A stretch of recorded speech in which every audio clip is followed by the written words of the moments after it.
struggling teacher was fired for protecting a poor child, but her new principal changed everything. This is the third time he has come to school with holes in his shoes, an empty stomach and no one to walk him through the doors. And you are telling me he is a disruption to the class?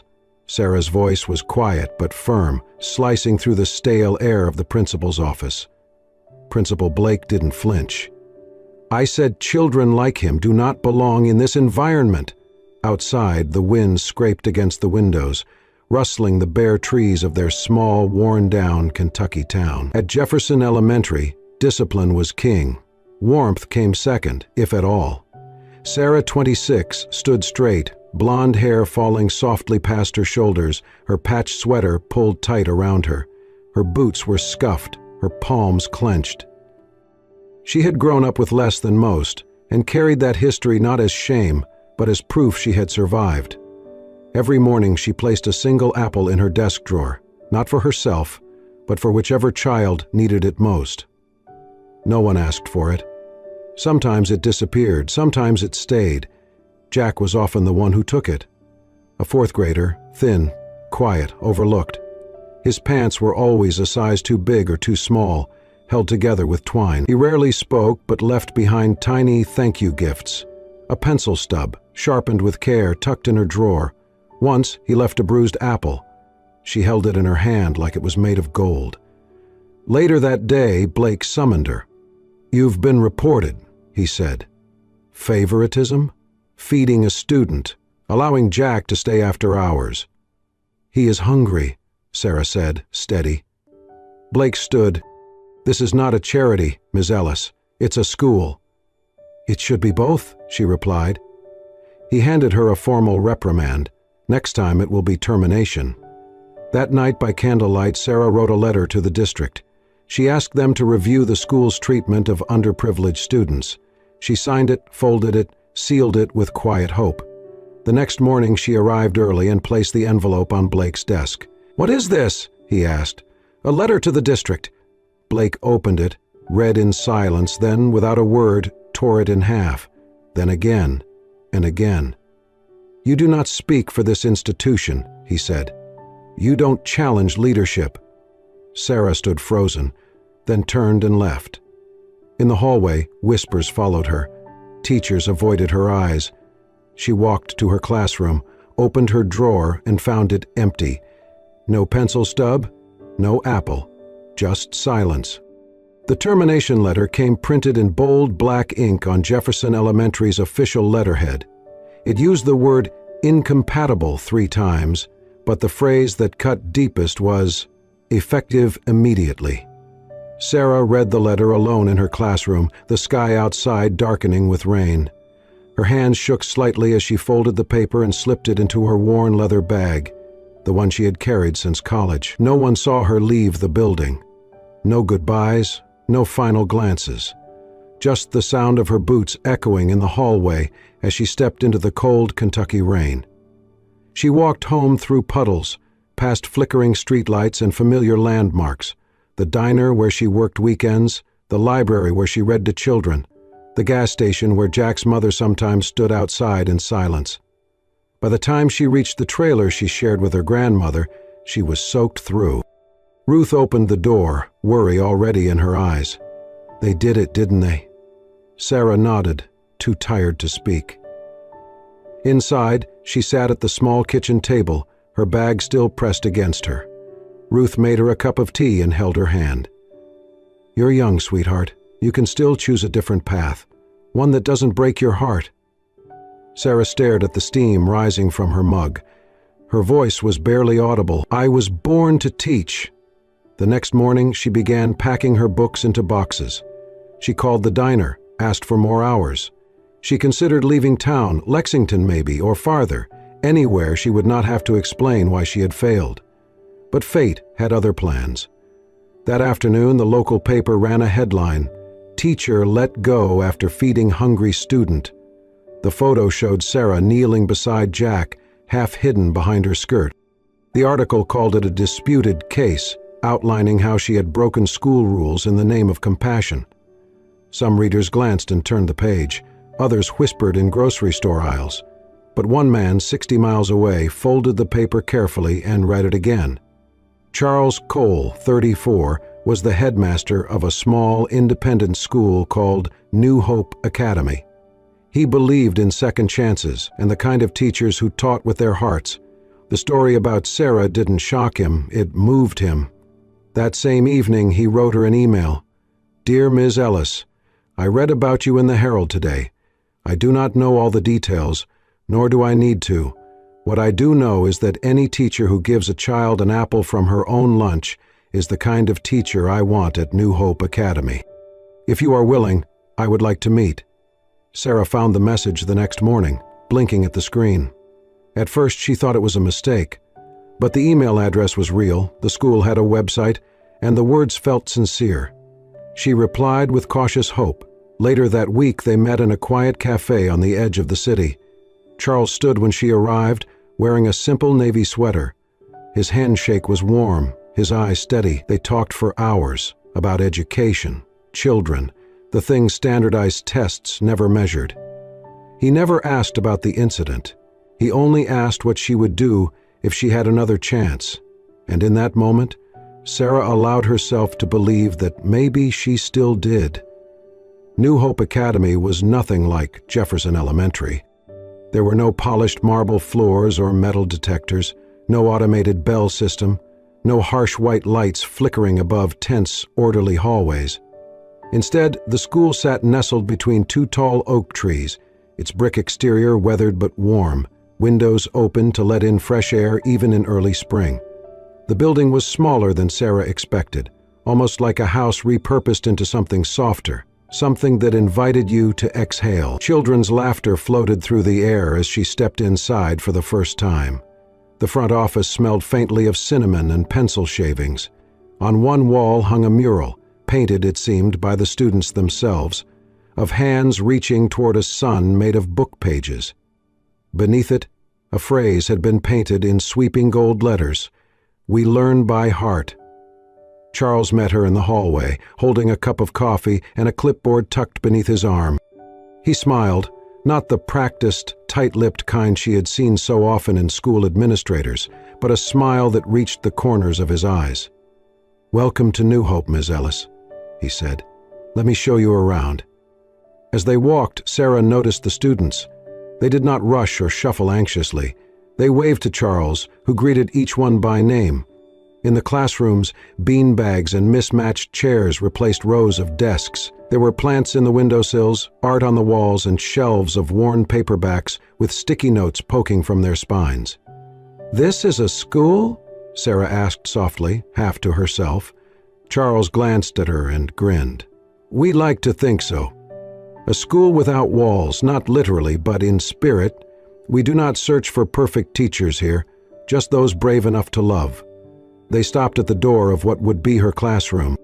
Sarah stepped inside, took a breath, and let her eyes sweep the room. The whiteboard was scuffed but clean. A rug sat in the center of the room, surrounded by chairs that did not match. A tall window opened to the schoolyard, where a garden patch peeked from behind a fence. She set her bag down on the desk and exhaled. For the first time in weeks, she felt the tightness in her chest loosen. Her first day began quietly. 12 students, all between ages 9 and 11, filed in with cautious curiosity. They were different from the students at Jefferson.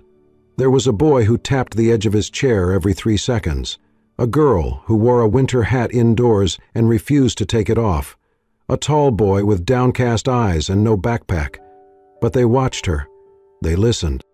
Sarah started the day with a story, an old book with cracked pages and a faded cover. Her voice was soft at first, uncertain, but as the children leaned in, eyes widening, she grew steadier. They asked questions. They laughed at the funny parts. One even clapped at the end. She wrote their names on the board, one by one, asking each child to tell her something they loved. One said birds. Another said, quiet. One whispered, the sound of my brother coming home. Charles watched from the door for a moment, unnoticed. He saw the way Sarah tilted her head as she listened, how she crouched beside a student rather than standing above them, how she handed out pencils like they were golden keys to a different world. During lunch, he passed by her room again. She was on the floor, helping a girl tie her shoelaces. The girl looked up at her, eyes wide and uncertain. Sarah smiled gently and said something he could not hear. The girl smiled back. Later that afternoon, as the sun began to dip and the students packed their bags, Sarah sat at her desk, looking out the window. Her eyes were tired but bright. In her drawer was an apple, not from her but from a student. It was not bruised, not polished, just an apple, left quietly. Charles knocked on the open door. "How was day one?" he asked. Sarah turned, and for the first time since leaving Jefferson, she smiled fully. It felt like breathing again. He nodded, holding her gaze a moment longer than necessary. "Good, you belong here." She watched him leave, his steps quiet, his shoulders relaxed. Alone in the classroom, she looked around at the messy bulletin board, the scuffed rug, the half-read books scattered across desks. It was not perfect, but it was alive, and for the first time in a long while, so was she. It was a rainy Thursday when Jack appeared again. Sarah was in the middle of her morning routine, laying out vocabulary cards on the classroom rug, when the receptionist tapped gently on her door. "Miss Ellis, there's someone at the gate asking for you," she said hesitantly. Sarah blinked. "A parent?" The woman shook her head. "No, a boy. Says he knows you. He would not come inside." Heart suddenly pounding, Sarah hurried through the front office and stepped outside into the misty morning air. The school gate, just beyond the picket fence, creaked slightly in the wind. And there, standing under a crooked umbrella that looked too large for his narrow shoulders, was Jack. He had grown taller, but he still had the same solemn eyes, the same too-thin frame, the same silence clinging to him like a second skin. His coat was damp and frayed at the cuffs. His shoes, different now but still worn, squished softly in the puddles beneath him. "Jack?" Sarah whispered, stepping forward. She dropped to her knees, umbrella forgotten, raindrops falling into her golden hair. Jack stared at her, unmoving. For a second, it seemed he might turn and run. Then, in a fragile voice, he asked, "Is this a safe school?" Sarah's breath caught in her throat. She nodded, tears already threatening to spill. "Yes, baby, it is." She reached out slowly, cautiously, until Jack stepped into her arms. He did not hug tightly, just rested his head against her shoulder, as though testing the moment. She felt him trembling. She gently rubbed his back, whispering, "Have you eaten today?" He nodded against her, but she felt the lie. From a short distance, Charles stood beneath the covered walkway, watching the scene unfold. He said nothing, just pressed one hand to his chest, as though to still something in himself. Then, quietly, he turned and walked back inside. Inside the school cafeteria, Sarah sat Jack down at a small round table. She brought him a peanut butter sandwich, a carton of milk, and an apple. He ate in small, slow bites, barely making a sound. "I didn't know where you went," she said softly. "After I left," Jack shrugged, "we moved. A lot. My mom, she was sick for a while. Then she got better, then worse again." "We're in a shelter now." Sarah swallowed hard. "Do you live close?" "2 bus rides," he said. "But I remembered the name of this school. I saw it once in a newspaper with your name." Her heart twisted. "You came looking for me?" Jack glanced up from his sandwich. "You're the only person who ever looked at me like I mattered." Charles came over later with enrollment forms. He pulled up a chair beside Jack, his voice low and kind. "No uniforms here, no tests that measure your worth. Just effort, kindness, and a little curiosity. Sound fair?" Jack nodded slowly. "We'll talk to your guardian later," Charles added, "but for now, you're welcome here." Jack blinked up at him. "Are you the principal?" "I suppose I am," Charles said with a small smile. "Do you like books? I love them." Jack looked at Sarah, then back at Charles. "Then I think I'm going to like it here." Over the next few weeks, Jack became a quiet fixture in Sarah's classroom. He never fought for attention. He did not need to. She had always known how to see him. He arrived early each day, sometimes with a half-eaten granola bar, sometimes with nothing but his notebook. Sarah made sure there was always a muffin on her desk and a folded blanket in the reading corner. He never asked for either, but they disappeared just the same. Charles often watched from afar, during lunch, during free periods. He saw how Sarah never forced Jack to speak, but gently nudged him toward connection. She encouraged him to draw, to write stories, to build bridges out of wooden blocks. One afternoon, Jack wrote a short story about a paper boat that survived a storm, because someone had whispered courage into its sails. At the end of the day, Sarah handed the story to Charles. "He is healing," she said. Charles nodded. "So are you." The three of them formed an unspoken rhythm, Sarah with her quiet presence, Jack with his fragile trust, Charles with his steady support. They read together, sometimes all three on the classroom rug, passing pages like prayers. They ate sandwiches and shared silent laughter over comic strips.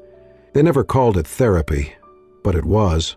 It was healing through proximity, through stillness, through being seen and not questioned. One afternoon, Jack handed Sarah a folded piece of paper. Inside was a sketch, a woman with blonde hair holding the hand of a boy beside a small school with big windows. Standing just behind them was a man with kind eyes, holding an umbrella above them both. Sarah looked up at Jack. He only smiled faintly. Charles, passing by, paused. "Good drawing." Jack shrugged. "I just drew what I see." Charles looked at Sarah and smiled. So did he. The morning sun filtered through the wide classroom windows, casting golden light across the rug where Sarah and Charles sat among a circle of second graders. Today's lesson was part of their weekly life skills class, something New Hope Academy cherished as much as math or reading. This morning's theme was kindness and family, two concepts the school believed could never be taught too early. Sarah held up a handmade poster covered in colorful handprints. "What do you think makes a family?" she asked, her blonde hair catching the light like a halo. "Love," said one little girl with pigtails. "Hugs," added a boy, lifting both arms for emphasis. "Someone who shares their cookies," another chimed in, and the room erupted with giggles. Charles, sitting cross-legged next to Sarah, smiled warmly and said, "Those are all perfect answers. Families come in many forms.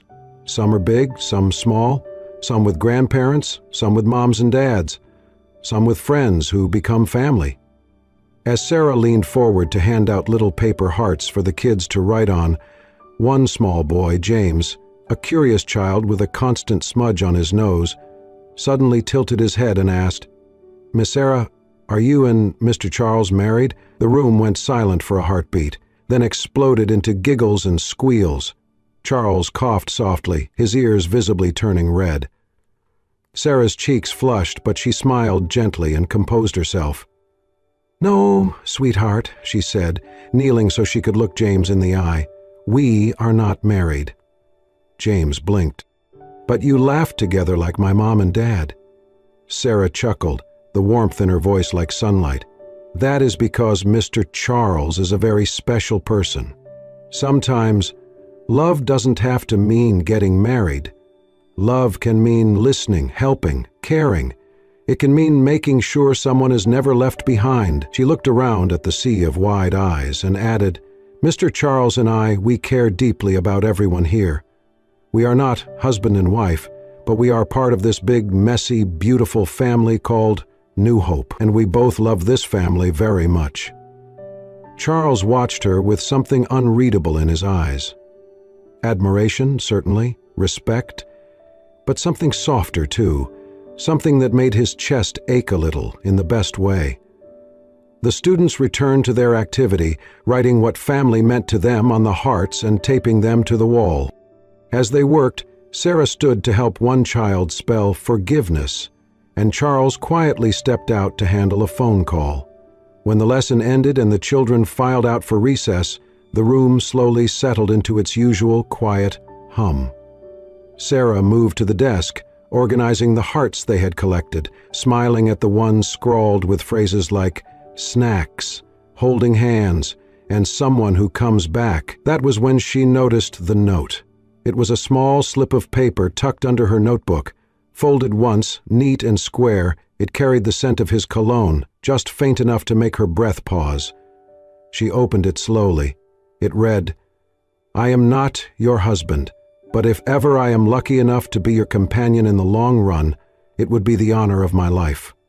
Her fingers trembled just slightly. She glanced toward the door, but Charles had not returned. For a moment she sat quietly at the desk, the paper held to her chest. It was not a grand declaration, it was not loud or showy, but it was everything Sarah had learned to value. Gentle, honest, brave without needing to be bold. That afternoon, when Charles reappeared with a stack of files in hand, he passed by her desk without a word, but their eyes met for a brief second. She smiled. He smiled back. Nothing else was said, but the air between them carried something new, something tender, and in the silence, Sarah felt the same thing she had once felt when she opened her desk drawer and found a bruised apple from a child who had nothing else to give. She felt seen, chosen, cared for. Maybe it was not love the way fairy tales told it, but it was the kind that grew slowly, gently, like roots under the floor of a classroom, where hope lived and breathed in quiet corners. The email arrived on a Monday morning, written in stiff language and wrapped in polite venom. It came from the office of Victoria Langford, a prominent donor and parent of a sixth-grade student at New Hope Academy. Her message was short but pointed.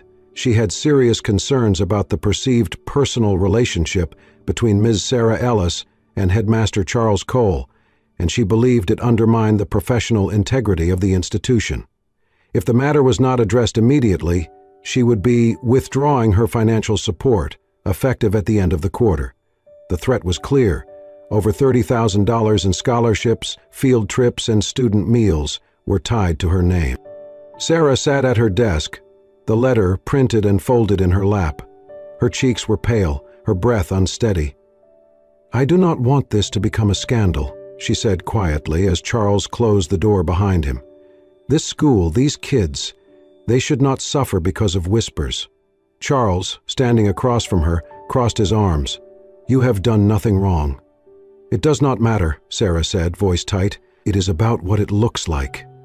What people choose to believe." "She is choosing to see what fits her narrative," Charles replied, his jaw set. "That is not your responsibility." Sarah looked away, staring out the window, where a few students ran laughing through the garden. "Maybe I should step down from the mentorship program. Just for now. Let things cool down." "No," he said, firmer than she expected. "You are not hiding. Not for this. But the donation. I would rather lose money than ask you to disappear." The tension grew as the week went on. Whispers in the hallway, a few parents canceling appointments. One local blog post speculated about favoritism and blurred lines between professionalism and emotion. Then came the school board meeting. It was held in the multi-purpose room, under the soft glow of mismatched ceiling lights. Folding chairs lined up in careful rows, parents, staff, and community members gathered, many watching Charles and Sarah with unreadable expressions. Victoria Langford sat near the front, her polished nails gleaming as she flipped through printed notes. When Charles took the stage, he looked briefly at Sarah, who stood near the door, heart thudding in her chest. He cleared his throat and began. "There have been concerns raised about impropriety within our staff. Specifically, that a relationship, perceived or real, between two adults could tarnish this school's image." A murmur passed through the crowd. "I will say this plainly," Charles continued. "Ms. Sarah Ellis is one of the most principled, compassionate, and professional educators I have ever worked with. Her presence at New Hope has changed lives, including mine." Victoria's brow arched. "I understand the power of appearances," Charles said, "and I understand the importance of financial support, but I will not sacrifice integrity for comfort. I will not ask a good woman to step back because someone else feels uncomfortable with kindness." He let the silence stretch. "This school was founded on the belief that people are more important than optics. that we stand up for one another, that we do not trade sincerity for donations." He turned toward Victoria directly. "And you feel this vision no longer aligns with your expectations. We thank you for your past support, and we wish you well." Gasps echoed around the room. Victoria rose, lips pressed tight, and walked out without a word. There was a long pause. Then someone clapped. One clap. Then another. A slow, rising wave of applause filled the room. After the meeting, Charles found Sarah outside, standing under a maple tree in the cool twilight. "You did not have to do that," she whispered. "I did," he said, "and I would again." The next week, small envelopes began arriving at the school. Anonymous checks, handwritten notes from local shopkeepers. A former student's mother sent a letter with a $20 bill.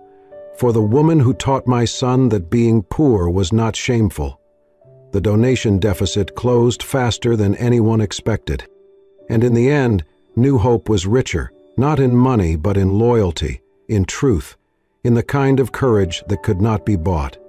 Jack had grown taller, his shoulders had filled out, and he walked with quiet confidence now. The boy who once whispered instead of spoke, who flinched at loud noises and sat at the edges of the room, now stood at the center of every classroom discussion. His notebooks were filled with essays, sketches, and reflections. He still preferred to listen more than he talked, but when he did speak, people leaned in to hear. He was 17 now, a senior at New Hope Academy, and one of its most beloved students.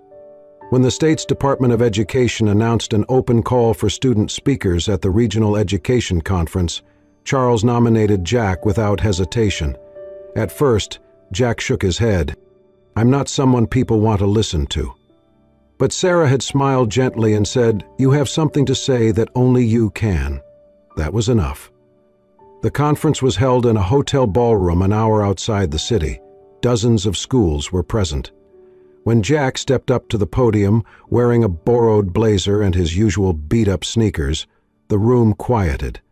He took a slow breath, glanced toward the crowd, where Sarah and Charles sat side by side, and began. "I was not supposed to be here," he said simply. "Not just at this conference, but at any school where I felt safe, or wanted, or seen." He paused, letting the silence settle around him. "When I was 10, I thought being invisible was safer than being noticed. I thought kindness was a trick. That hope was something only other kids were allowed to have. Then one teacher gave me a sandwich and never asked for anything in return." He smiled faintly. "She let me stay after class when I was too scared to go home. She never told me I was broken. She just waited for me to speak, and when I finally did, she listened." Another pause. "She and the man who runs my school, they built something rare, a place where no one has to earn their worth, where love is not conditional, where silence is not mistaken for apathy." He looked directly at Sarah. "She did not just pull me out of poverty. She taught me that I deserved love, that I had value, even when I had nothing to give." There was a stillness in the room as he stepped away from the microphone. Then applause rose slowly, first polite, then rising into something heartfelt. Later that month, at New Hope, Sarah and Charles introduced a new tradition, Gratitude Day. Every student received a blank card and was asked to write to someone in the school who had changed their life. Most cards were sweet, simple, joyful. "Thanks for always sharing your gum. Thanks for making math not terrible. Thanks for being my safe place." Jack's note was left on Sarah's desk in a plain envelope, no name on the front. Inside, his handwriting was steady. "You did not just feed me. You gave me a reason to wake up in the morning. You reminded me, over and over, without ever saying it, that I mattered, that I was worth saving. You taught me how to love by loving me first." Sarah read it alone, after the students had gone for the day. Her eyes filled, not with sadness, but something deeper, a gratitude that swelled in her chest like a quiet hymn. Charles found her standing at the window, the card still in her hand. "Jack?" he asked softly. She nodded, unable to speak. He stood beside her for a long moment, neither of them needing to say anything. Outside, the garden was starting to bloom again, daffodils pushing through soil, children laughing in the fading light. In that stillness, Sarah reached out and took Charles's hand. Not a secret, not a statement, just something real, held quietly between them, like everything that truly mattered. The halls of New Hope Academy looked as they always had, sunlight streaming through tall windows, artwork taped lovingly to the walls, the faint scent of pencil shavings and old books. But today something felt different. Jack stood in front of room 2B, his hands trembling slightly as he unlocked the door. Inside, the room was still and sunlit, waiting. He walked to the desk, his desk now, and opened the top drawer. Carefully, he placed a single polished red apple inside. The skin was smooth, the stem curved neatly. It was not for a student. It was for her. For the woman who had once placed apples in her drawer for children who had nothing, for the one who had seen him when he was invisible. Outside, Charles stood in the doorway, arms crossed, watching the boy he once read about in a newspaper years ago. Jack had grown. He was taller, more sure-footed, but his eyes still carried that deep, quiet strength. "First day," Charles said. Jack turned and nodded. "Feels like I've been walking toward this since I was 10. Charles smiled and stepped inside. "Nervous?" Jack exhaled. "Terrified. That's how you know you're ready." The two sat for a moment, side by side. The past seemed to hum between them, unspoken but understood. When the bell rang and footsteps echoed in the hallway, Jack stood. "I've got this," he said, trying to sound confident. Charles rested a hand on his shoulder. He always did. Down the hallway, Sarah was greeting students as they arrived. Her hair was shorter now, with soft silver strands framing her face. Her wedding ring caught the morning light as she handed out folders and warm smiles. When she saw Jack standing in his doorway, she paused and pressed her hand gently over her heart. He met her gaze and gave a small nod. She smiled. The day moved quickly. Jack read books aloud, answered questions, calmed a nervous child. It felt natural, like he had never left this place, like he belonged. That evening, the school hosted a ceremony to welcome its new teachers. Families filled the small auditorium, strung with lights and filled with laughter. Charles spoke first, briefly, then invited Jack to the stage. Jack stood at the podium, nervous but steady. His eyes scanned the room, Charles at the side of the stage, Sarah seated in the front row. "I never thought I'd be standing here," Jack began. "For a long time, I didn't think I'd be standing anywhere at all." He paused. The room quieted. "When I was 10, I was lost, hungry, forgotten. But a teacher didn't turn away. She saw me. She fed me, listened to me, and stayed when no one else did." He turned his gaze toward Sarah. "She didn't just teach me to read. She taught me that I mattered." Then Jack looked to Charles. "And another person. He stood by her when the world tried to push her down. He showed me that real leaders protect not just rules, but people, especially the people who love." Jack's voice grew stronger. "I'm here because a teacher didn't abandon me, and because a headmaster didn't abandon her." The room was silent. Then a wave of applause filled the space, loud and heartfelt. Later, as the crowd thinned and twilight filled the windows with gold, Charles found Sarah near the back. They stood in the warm hush of the moment. "I never taught you anything," Charles said softly. Sarah smiled and leaned into him. "But you," he whispered, pressing a kiss to her temple, "taught me everything about the heart." They looked across the room at Jack, laughing with a group of students. The apple still sat in his drawer, quietly glowing. And in that light, New Hope felt more than just a school. It felt like a promise fulfilled. Thank you for joining us on this emotional journey of love, resilience, and the quiet power of compassion. Jack's story reminds us that one act of kindness can echo through a lifetime, and sometimes the most life-changing lessons are taught not with chalk and textbooks, but with open hearts. If this story touched your soul, Imagine how many others are waiting to do the same. Subscribe to Soul-Stirring Stories and become part of a community that believes in the beauty of real-life miracles, gentle heroes, and unforgettable moments. Turn on notifications, leave a comment sharing your thoughts, and help us continue spreading stories that heal, inspire, and move hearts. We'll see you in the next story. Until then, stay kind, stay hopeful, and never underestimate the power of a single apple in the right hands.